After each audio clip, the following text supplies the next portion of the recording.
Few objects in human history carry as much weight as the Ark of the Covenant. It is said to level cities, to kill those who touched it, to guide armies, and then, without warning, to vanish.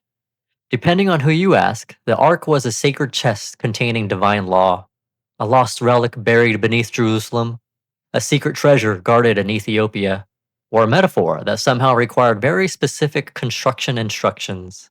Across cultures and centuries, however, there is one shared agreement. You did not touch the Ark.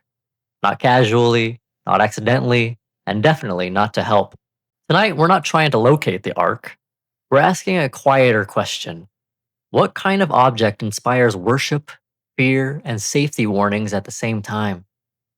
To explore that, we'll begin with history, then move into anomaly, and finally, examine the Ark through a different lens. According to the Hebrew Bible, the Ark of the Covenant was constructed during the Exodus, traditionally dated to around the 13th century BCE. Its design was oddly specific. A chest made of acacia wood, overlaid inside and out with gold, a solid gold lid known as the mercy seat, two cherubim facing one another, wings extended. This wasn't decorative symbolism. This was engineering. The Ark traveled with the Israelites through the wilderness.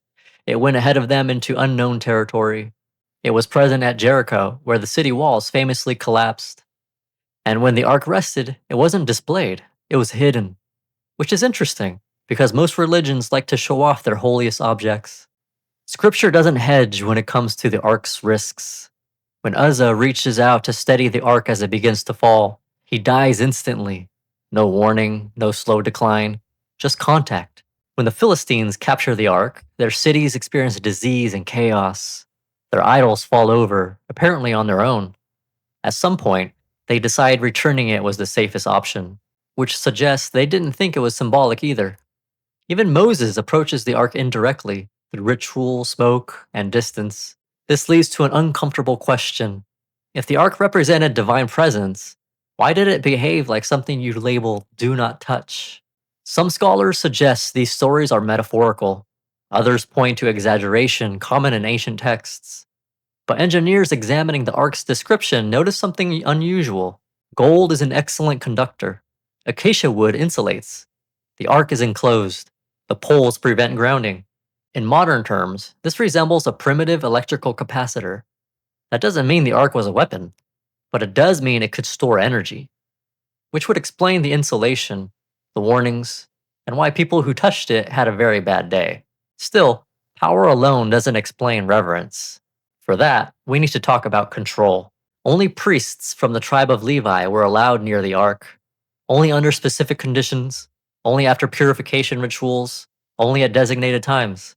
For everyone else, access to the divine went through intermediaries. If you wanted guidance, forgiveness, or reassurance, you didn't approach God. You approached someone who approached the Ark. Over time, this arrangement didn't just ensure safety, it created hierarchy. Spiritual authority became tied to proximity, not insight, which is efficient, stable, and difficult to question. And this was not accidental. According to the law of one material, the Ark's construction was laid out by negatively oriented entities. Not demons, not villains, but beings focused on control, hierarchy, and external authority, in order to further their own negative spiritual polarization through dominance. Within this framework, one entity named Yahweh is identified as being aligned with what the Law of One calls the Orion Group, a collective of negatively oriented intelligences whose primary method is not destruction, but organization through power to ultimately conquer and build an empire. Their approach is subtle. Rather than opposing spirituality, they shape it. Rather than denying the divine, they regulate access to it. Rather than removing free will, they constrain its expression. In other words, no lightning bolts required. The Ark, in this view, was part of that strategy. As we will be talking a lot about the Orion Group throughout this channel's episodes, here is one of the primary purposes in regards to why the Ten Commandments were given to Moses. The purpose of the Orion Group is conquest and enslavement. This is done by finding and establishing an elite and causing others to serve the elite through various devices such as the Ten Commandments and other laws given by this entity. The material makes a point of clarifying something important. The one called Moishe or Moses was not negatively oriented. In fact, He is described as extremely positive, which raises an obvious question. How does a negatively oriented influence affect someone genuinely focused on service to others? The answer lies in pressure.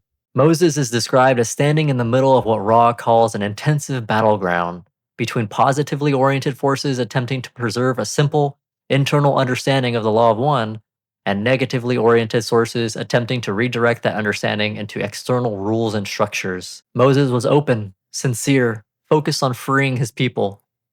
And openness, while often a strength, can also make someone impressionable. The origin of the Ten Commandments follows a familiar pattern. Negatively oriented entities impressed information upon a positively oriented individual. The result was material that appeared moral and stabilizing, but retained underlying characteristics of control. The teachings encouraged order. They reduced chaos, they promoted social cohesion, but the tone mattered. When asked whether an entity fully aware of the law of one would ever say, "Thou shalt not," the answer is unambiguous. It would not. Because the law of one emphasizes free will over prohibition and alignment over command. In this framework, absolute rules are not expressions of unity, they are tools of management. Very effective tools, historically speaking. The Orion group's influence was only partially successful because Moses himself was positively oriented. His intention softened the information. His motivation reframed it towards protection rather than domination. This accounts for the pseudo-positive nature of the Ten Commandments. Ethical guidance delivered through a rigid structure.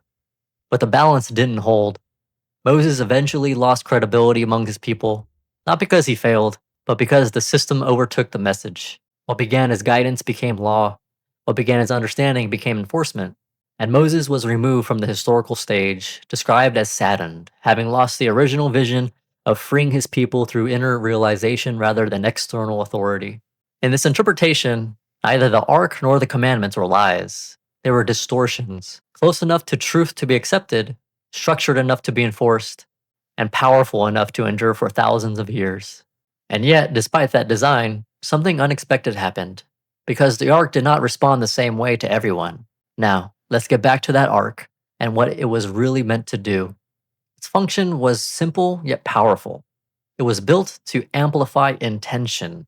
Those who approached it seeking power, validation, or control experienced fear and domination. Those who approached it with sincerity and service to others experienced connection. Same object, different outcome, which created a problem for the original design. Because Moses was positively oriented, the negatively aligned Orion group didn't fully succeed in their endeavors. Rather than using the Ark to entrench hierarchy, Moses used it to guide behavior. The object remained powerful. The Ark was charged by means of the materials with which it was built being given an electromagnetic field. It became an object of power in this way, and to those whose faith became that untarnished by unrighteousness or separation, this power designed for negativity became positive and is so. To those truly in harmony with the experience of service to this day. Thus, the negative forces were partially successful, but the positively oriented Moishe gave to your planetary peoples the possibility of a path to the one infinite creator, which is completely positive. The Law of One makes a quiet correction to tradition. It states there were not 2 stone tablets inside the Ark. There was actually a scroll with the 10 Commandments written upon it, along with other things that Moses considered the most holy. There were not 2 tablets. There was one writing in scroll. This was placed along with the most carefully written accounts by various entities of their beliefs concerning the creation by the one creator. This ark was designed to constitute the place where from the priests, as you call those distorted towards the desire to serve their brothers, could draw their power and feel the presence of the one creator. However, it is to be noted that this entire arrangement was designed not by the one known to the Confederation as Yahweh, but rather was designed by negative entities preferring this method of creating an elite called the Sons of Levi. We'll get into who the Confederation is in another future episode. Historically, the Ark disappears after the Babylonian conquest of Jerusalem. There is no record of its destruction, which has led to centuries of speculation. Is it hidden beneath Temple Mount? Guarded in the Church of Our Lady Mary of Zion in Ethiopia? Lost forever? When asked directly, the Law of One gives a rare, clear answer. It states that the Ark does still exist, but its location was not disclosed. Not because it is dangerous, but because revealing it would interfere with humanity's free will. In other words, the Ark hasn't been destroyed. It's out there somewhere. Whether the location is known or unknown may not be the important detail. By the end of the story, the Ark of the Covenant begins to look different. Not as a relic to be found, not as a weapon to be feared, not even as a divine object to be worshipped, but as a test. Because the Ark didn't act on its own, it responded. The same object that inspired awe also inspired terror. The same presence that unified some destroyed others. The same symbol that enforced obedience also encouraged devotion. And according to the law of one, the difference was never the ark.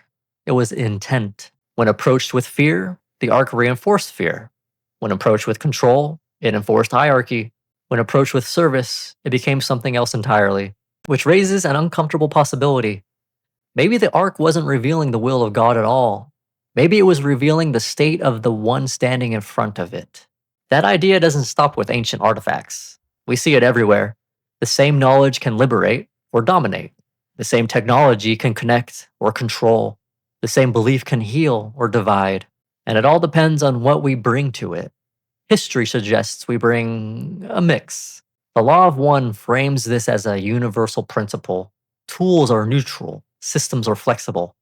Power amplifies what's already there, which means love and destruction don't come from objects, they come from orientation. Even the commandments begin to look different through this lens, not as cosmic ultimatums, but as early guardrails shaped by pressure, context, and human limitation. They weren't wrong, they were incomplete. And incompleteness is not failure, it's a stage. There's a reason the ark eventually disappears from history, not because it stopped working, but perhaps because humanity slowly learned something more difficult than ritual: responsibility. At some point, external authority becomes less useful than internal clarity, and symbols, no matter how powerful, can only take us so far. The lesson here isn't about ancient priests or lost relics, it's about us. Because every day, we interact with things that function like the ark: ideas, institutions, technologies, beliefs, each one capable of reflecting who we are or magnifying who we're becoming. The question isn't whether something is good or evil. The question is, what are you bringing to it? And that may be the quiet message beneath the ark's story: that the divine was never locked inside a chest. It was waiting for humanity to stop outsourcing meaning, which, admittedly, is harder than carrying a box. Thank you for watching or listening to A Different Lens. I wish you all love, light, peace, and joy. Take care.